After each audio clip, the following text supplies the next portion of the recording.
On the first anniversary of the attacks of September 11th, at exactly the time that the plane first struck the World Trade Center tower, the first tower, 8:35 in the morning. At 5:35 in the morning in California, in Los Angeles, I opened a gallery show and exhibition with a performance. The show was a collection of artists' books by something like 30 artists, and from all over the discipline. And there were collage pieces as well. A big one of mine was on the wall. And the performance was that beginning at 5:35 in the morning, corresponding to that plane, I read the novel 1984 aloud. I was dressed in the gray and gray of Winston Smith. And I had a first edition copy of 1984 by Orwell, and I read the book aloud. It took about 14 hours. It was the end of summer, of course, September 11th, so before the time had changed, and I finished right around sunset. It took me about a day to read aloud 1984 amidst all these artists' books, and people came and listened and checked out the art. And the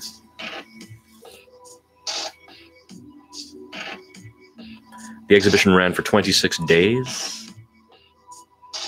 And the name of the exhibition was Us Equals Them. Us Equals Them. I was the executive producer. I was one of the main artists. I did help paint 2 murals, massive murals for the project, and install a 3-dimensional piece on the outside of the building. And it was a big project. And then read 1984 aloud on September 11th, 2002, all day. And I'll put a link below this clip that I'm going to pull from this, and you can check out the details of Us Equals Them. And I found this. These are cassette tapes.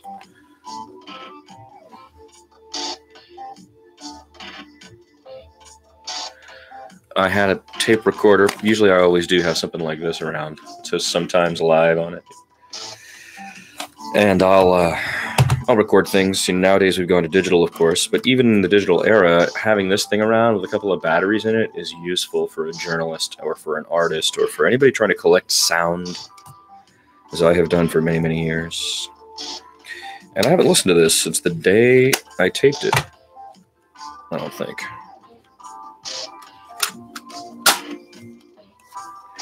So this is that performance.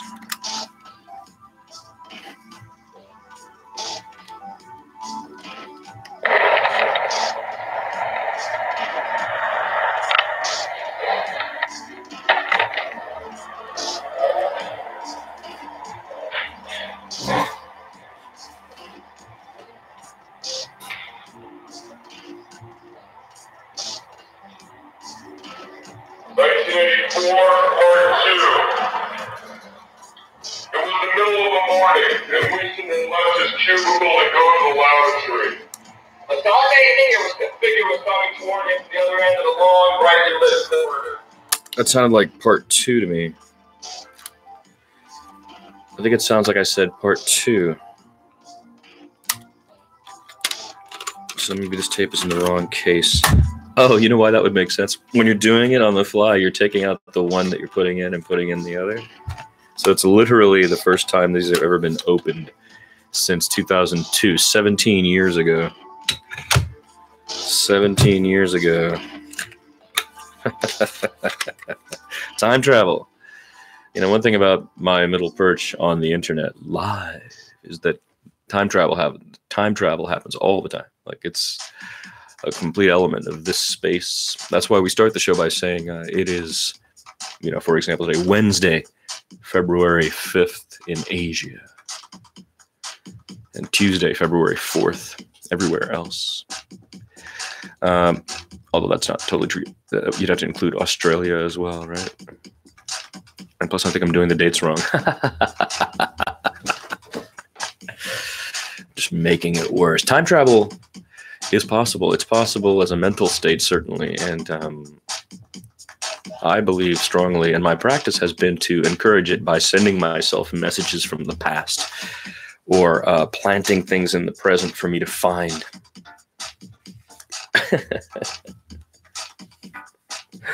At some future date, and then interpret or rethink about. So when I did the piece, the 1984 piece, that day finishes. Now the show is on. People are now looking at it. I've been spending the whole summer collecting thousands of dollars. Arguably hundreds of thousands of dollars worth of artist books is not an exaggeration. Yeah. Big names are in the show. Original work. Extremely fine letterpress is in the show. Alongside very raw protest material. The two hand in hand. High contrast. And a rich panoply of reactions to the drumbeat for war. It wasn't a protest show. It was a show about observing and thinking about the reaction to the attacks that was so forcibly shoved upon us by Cheney, Bush, Rumsfeld, and Ashcroft. Four men who dominated the airwaves with messages filled with vitriol and raging with the bellicose nature of the vengeful. And the show was good. Us equals them was a good show. I'm disappointed because, I did not get reviews for things I should have gotten reviews for. That show should have been reviewed. That was an extremely difficult and courageous thing to do at a time when the country was in a fervor. And it was, as much as any performance I've given, a part of the anti-war movement. And again, my thing is to try to put the brakes on and reading a long form, right? This is my modus operandi. And let's see, side A. I've not listened to this since the day I read it. Performance is always strange to me, too, because I feel very strongly that I have to hear it back to know how it went. Because when I'm giving it, I'm definitely in the moment, and I don't remember often what I said or how the performance was going. I'm in the exact instant of the performance.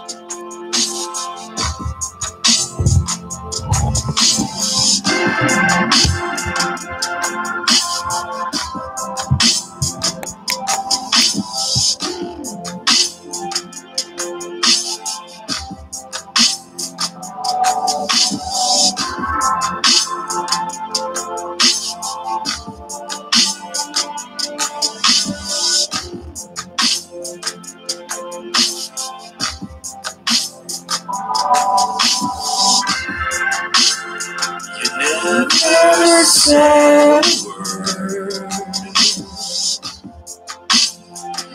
Never said a word. It's all going to shit now. And you never say a word.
words are fixed. The words are endless. The surveillance is done.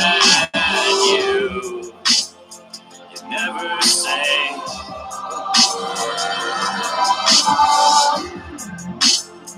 you never say a word. Never say a word. It's all going to shit now. And you never say a word.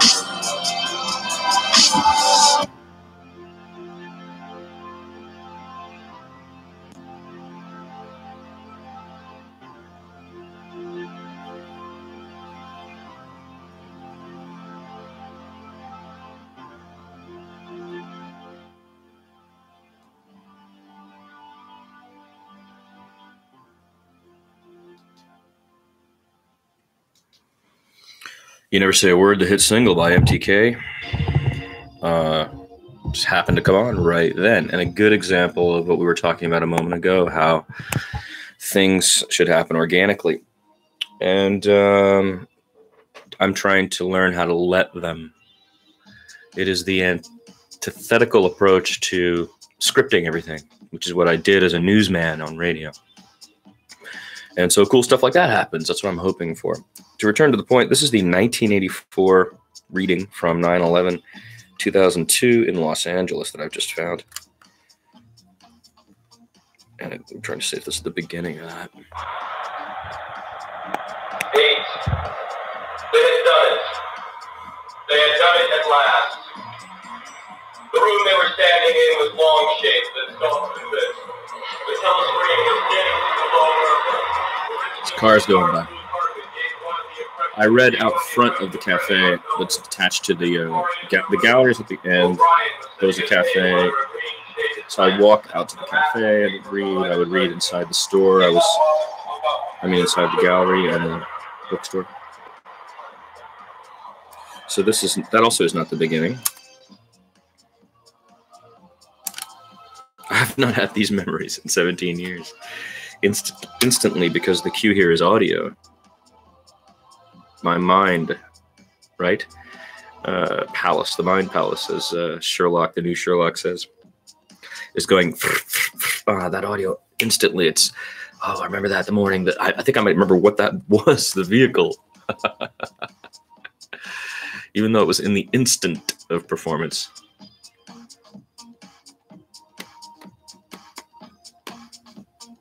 In a short amount of time, I think that could happen.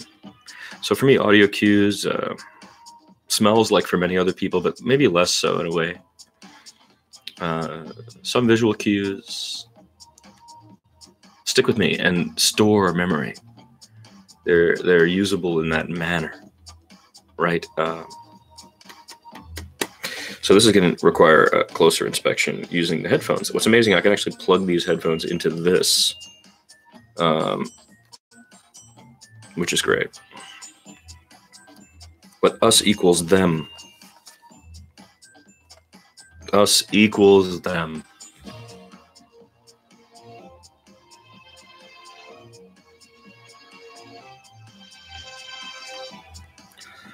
Yep. Us equals them. Where did I put that? So, there it is.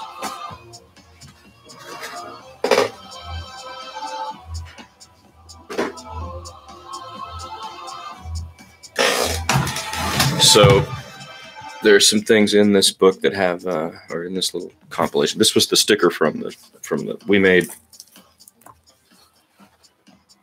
these guys, slap tags, as they call them. All right, the idea is to slap them all around or whatever. And this was the list of artists. Some of them, but there's some big names on this. And that's the backside of the flyer.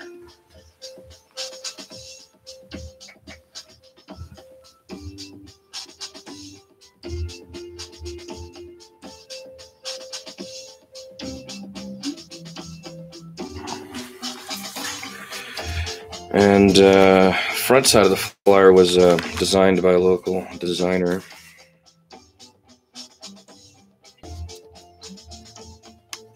I hated it.